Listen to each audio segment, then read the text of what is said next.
Assalamualaikum warahmatullahi wabarakatuh. Perkenalkan, nama Ibu Anita Cahya Pradesa. Bisa kalian panggil Ibu Anita. Ibu mengajar sebagai guru IPA di SMPN 1 Atap Terpadu 1 Gunung Hejo. Pada kesempatan kali ini, Ibu akan memberikan materi tentang narkoba dan bahayanya. Pembahasan yang pertama yaitu apa itu narkotika. Narkotika menurut Undang-Undang Nomor 22 Tahun 1997 tentang narkotika bahwa narkotika adalah zat yang berasal dari tanaman atau bukan tanaman yang dapat menyebabkan penurunan atau perubahan kesadaran, hilangnya rasa, mengurangi sampai menghilangkan rasa nyeri, dan dapat menimbulkan ketergantungan. Narkotika ini bisa dibagi menjadi 3 golongan. Yang pertama, ada alamiah atau opium. Yang dimana opium ini adalah candu atau apiun yang disebut sebagai getah bahan baku narkotika yang diperoleh dari buah candu yang belum matang. Opium ini merupakan tanaman semusim yang hanya bisa dibudidayakan di pegunungan kawasan subtropis. Tinggi tanaman hanya sekitar 1 meter saja. Daunnya jorong dengan tepi bergerigi. Nah, itu bisa kalian lihat di gambar ya. Bentuknya bulat seperti itu dan di dalamnya ada getahnya. Selanjutnya, narkotika jenis alami ini, contoh yang lainnya ada yang disebut ganja dan juga koka.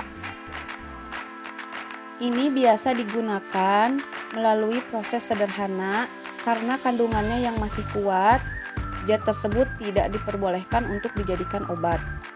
Bahaya narkoba ini sangat tinggi dan bisa menyebabkan dampak buruk bagi kesehatan jika disalahgunakan. Salah satu akibat fatalnya yaitu bisa mengakibatkan kematian. Yang kedua, disebut semi-sintetik, morfin ataupun disebut heroin.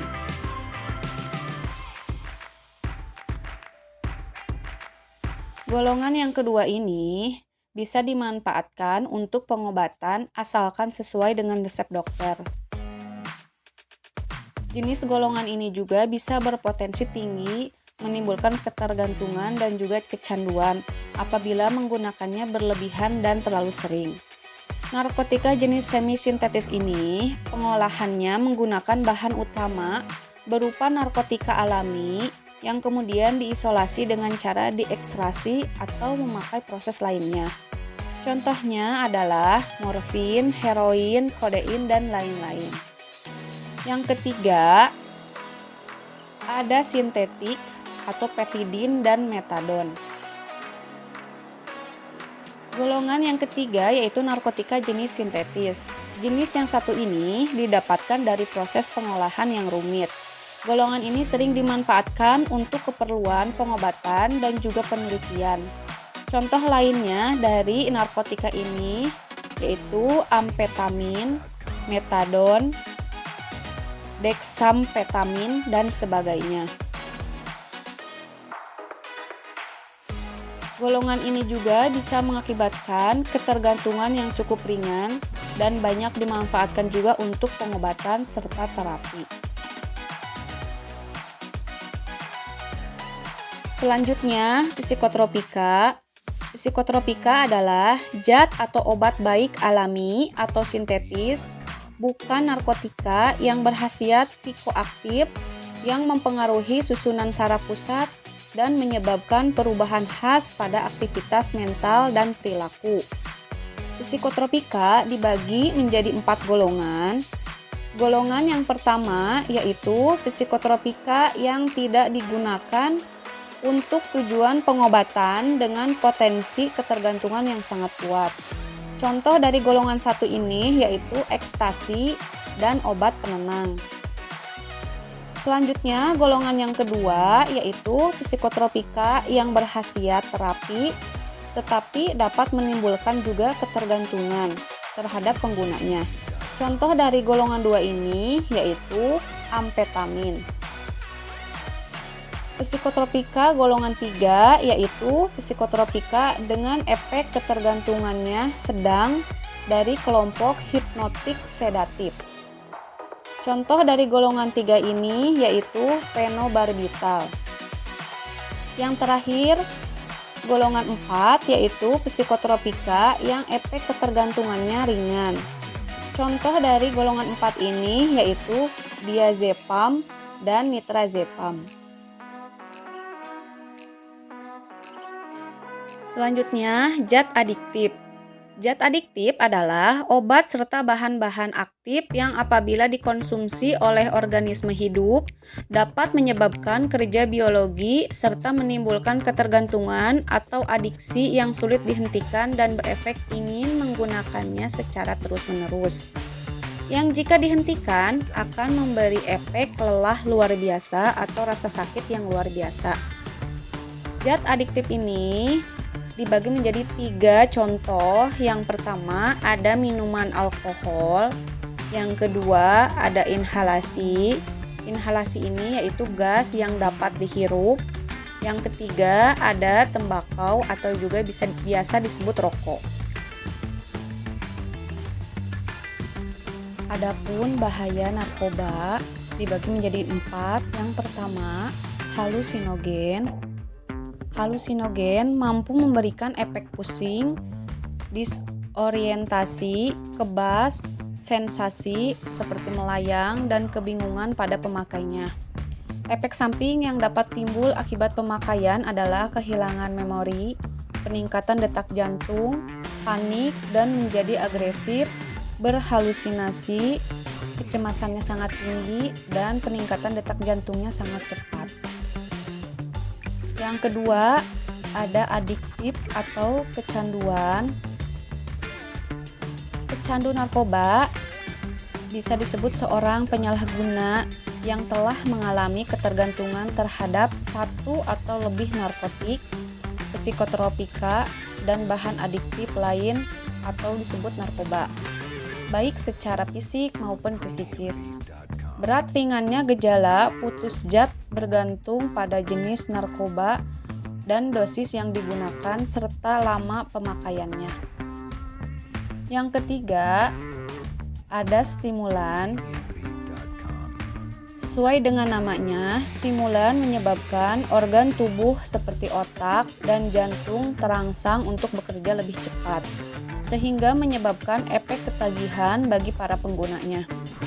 Penggunaan stimulan dalam jangka pendek dapat memberikan efek senang dan gembira, tapi kalau digunakan dalam jangka panjang, zat ini dapat menyebabkan kerusakan otak dan sistem organ. Yang terakhir, yaitu dapat menyebabkan kematian dan juga jika memakai terlalu banyak akan mengakibatkan penggunanya overdosis. Selanjutnya, dampak narkoba pada tubuh manusia. Apabila dikonsumsi secara terus-menerus dan berlebihan, tubuh manusia pun secara perlahan akan mengalami kerusakan. Yang pertama, bisa merusak otak kita atau mengalami gangguan pada otak. Yang kedua, gangguan pada paru-paru. Yang ketiga, gangguan pada jantung. Yang keempat, gangguan pada hati. Yang kelima, dapat mengakibatkan penyakit menular seksual. Yang keenam, sering terjadi kemandulan. Yang ketujuh, komplikasi pada kehamilan. Ini khusus untuk ibu hamil. Penggunaan narkoba juga dapat berdampak kepada kehidupan sosial kita. Yang pertama, pada lingkungan keluarga. Perilaku pengguna dapat menyimpang, seperti contohnya, dia biasanya berbohong, mencuri, dan hidupnya sangat bebas. Dan juga bagi pelajar biasanya tidak mau sekolah atau putus sekolah, menganggur, dan suasana nyaman dan tentram itu terganggu. Yang kedua, pada lingkungan sekolah dapat merusak kedisiplinan dan motivasi belajar pada siswa, dan juga dapat meningkatkan tindak kenakalan pada siswa. Yang ketiga, lingkungan masyarakat dapat tercipta pasar gelap antara pengedar dan bandar yang mencari pengguna. Gejala perubahan dampak penyalahgunaan narkoba. Yang pertama, pada fisik. Saat menggunakan narkoba, pengguna biasanya jalan sempoyongan, bicaranya cadel, apatis, mengantuk, dan juga agresif. Bila overdosis, terjadi napas sesak, denyut jantung dan nadi lambat, kulit terasa dingin, dan bahkan meninggal. Saat terjadi ketagihan atau sakau, terjadi mata merah, hidung berair, menguap terus, diare, malas mandi, kejang, dan juga kesadarannya menurun. Yang terakhir, pengaruh jangka panjang akan berakibat pada penampilan tidak sehat, tidak peduli terhadap kesehatan dan kebersihan, gigi keropos, bekas suntikan pada lengan sangat banyak. Dan juga ada perubahan sikap dan perilaku pada pengguna. Biasanya, prestasi di sekolah dapat menurun drastis, pola tidur berubah, biasanya begadang, sering bepergian sampai larut malam, sering mengurung diri, sering berbohong, sering bersikap emosional, mudah tersinggung, pemarah, dan juga kasar. Cara untuk menghindari penyalahgunaan narkoba, yang pertama, bisa mempererat diri dengan keimanan dan ketakwaan serta budi pekerti luhur, bisa membiasakan diri berpola hidup sehat.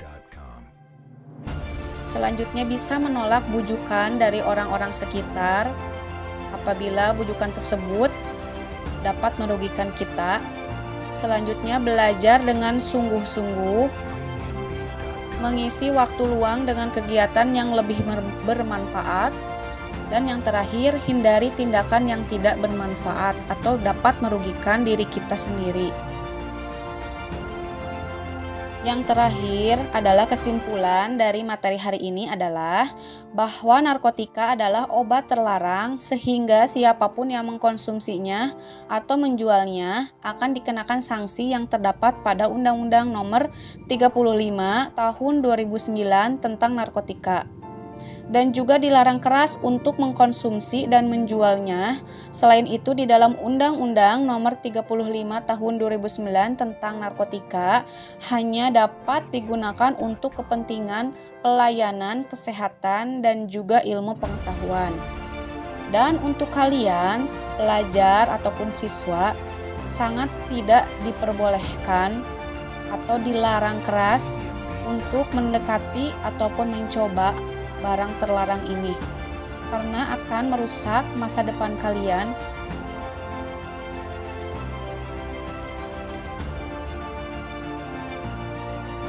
Cukup sekian materi dari Ibu. Wassalamualaikum warahmatullahi wabarakatuh.